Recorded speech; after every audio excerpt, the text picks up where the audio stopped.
Very very good morning friends. हालांकि ये ब्रह्म मुहूर्त है और बहुत सारे बच्चे हमारे सो रहे होंगे। श्लोक है ना, या निशा सर्वभूतानाम तस्याम जागृत संयमी। देखिए, ये जंक्चर ऐसा है, पॉइंट ऐसा है टाइम का कि जिसमें एक तो सारी दुष्ट आत्माएं जो होती हैं वो सो रही होती हैं। तो जो हमारी नेचर है, जो हमारी वातावरण है, वो इतना परिष्कृत होता है इस समय कि इसमें ध्यान बहुत अच्छा लगता है। ध्यान का मतलब, अगर योग में जा रहे हैं तो, या पढ़ाई में जा रहे हैं तो भी। दूसरा फैक्टर ये है कि कॉन्शियस और सब कॉन्शियस माइंड दो होते हैं जो हमारे। तो अभी जैसे मैं कुछ देर पहले मैं सो के उठा हूँ, 1 घंटा पहले, तो अभी तक भी मेरा सब कॉन्शियस माइंड जागृत है।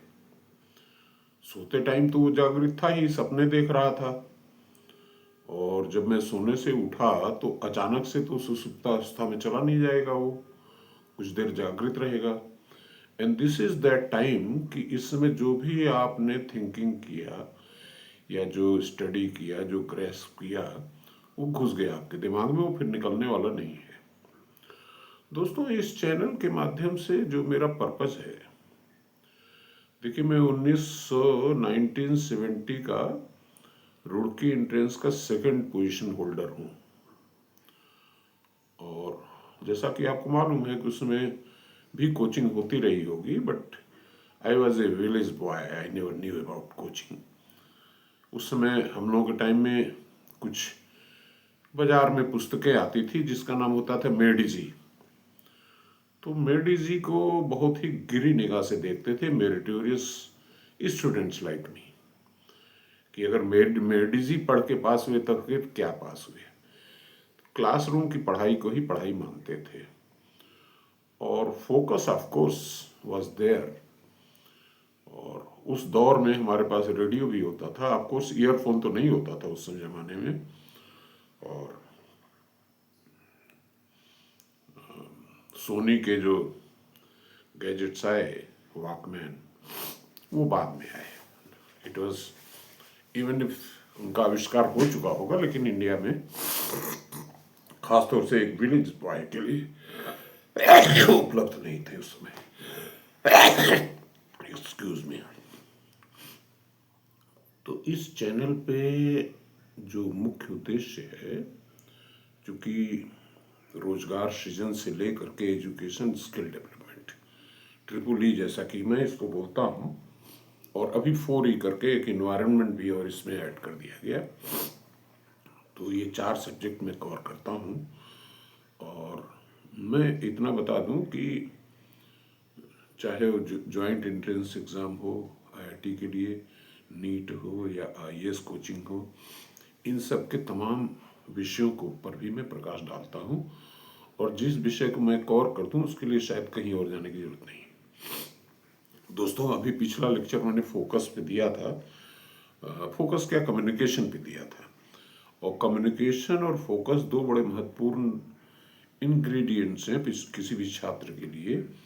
या तो आप फोकस करना सीख गए तो कोई बात ही नहीं है। कम्युनिकेशन का मतलब होता है कि दो एंटिटीज के बीच में कम से कम वो होता है। जैसे क्लासरूम में टीचर आपको पढ़ा रहा है और आपका दिमाग उसको ग्रैस्प कर रहा है। एक ट्रांसमीटर है, दूसरा रिसीवर है। अब सवाल इस बात का है कि ट्रांसमीटर वाला जो ब्रेन है टीचर का, चाहे वो कोचिंग क्लास का टीचर हो, उस ब्रेन को तो आपने खुश कर रखा है, उसको कोचिंग वाले को फीस दे करके। अब ये जो रिसीविंग ब्रेन है, इसको आपने दुखी कर रखा है। एक तो इसकी चिंता कि इतनी सारी फीस गई, घर से कहाँ से पैसे मंगाए, बहुत सारी प्रॉब्लम्स हैं, इसको कैसे खुश करें हम। देखिए, जिससे भी काम लेना है उसको खुश तो करना पड़ेगा। इसको खुश करने का तरीका मैंने आपको बताया। इसको खुश करने का तरीका है कि इसको थोड़ा म्यूजिक दो, थोड़ा एंटरटेनमेंट दो, थोड़ी कॉमेडी दो, थोड़ी मस्ती दो इसको, अगर और थोड़ी स्लीप दो। अगर प्रॉपर स्लीप नहीं दिया तो भी ये काम नहीं करेगा, खासतौर से एग्जाम पीरियड्स में। तो इतनी सारी चीज़ें बताई जाती हैं आपको कि फोकस क्या है, कम्युनिकेशन क्या है। फिर भी अक्सर करके मैं देखता हूँ कि बहुत सारे हमारे, मैं कभी आपसे ये तो नहीं कहता कि हमारे चैनल को आप सब्सक्राइब करो या इसमें डोनेशन दो, ऐसा तो कुछ नहीं है। इसका मतलब कोई ना कोई ऐसी सेल्फलेस सर्विस मैं देना चाहता हूँ आपको। अच्छा, सबसे बड़ी चीज़ हमारे देश की विडंबना क्या है कि कोई चीज़ अगर बिना किसी टैग के परोसी जाए आपको तो समझते हैं कि इट इज़ यूजलेस। ऐसा कुछ नहीं है। इस चैनल को आप ध्यान से देखेंगे तो बिना किसी खर्चे के आपको ऐसी ऐसी टिप्स मैं देता हूँ कि जिससे कि दिमाग में आपके, देखिए जब तक आपका जब आप एग्ज़ाम में जाएंगे तो वहाँ पे आपके टीचर का तो ब्रेन होगा नहीं, होगा तो आप ही का ब्रेन।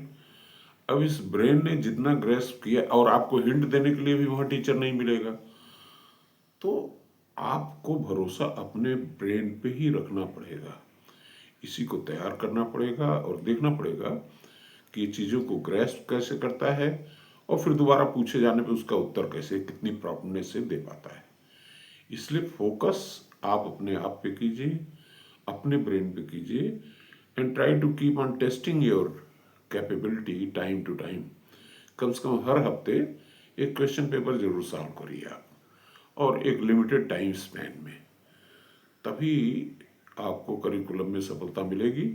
दूसरी चीज़ ये है कि कोई भी चीज़ जब आप सीखते हैं उसके फंडामेंटल क्लियर हो जाते हैं, चाहे वो कम्पिटिटिव एग्ज़ाम से रिलेटेड हो, चाहे बिजनेस से रिलेटेड हो, चाहे इंटरप्रेन्योरशिप से रिलेटेड हो, आपके कॉन्सेप्ट क्लियर है तभी आपको सफलता मिल सकती है। Thank you.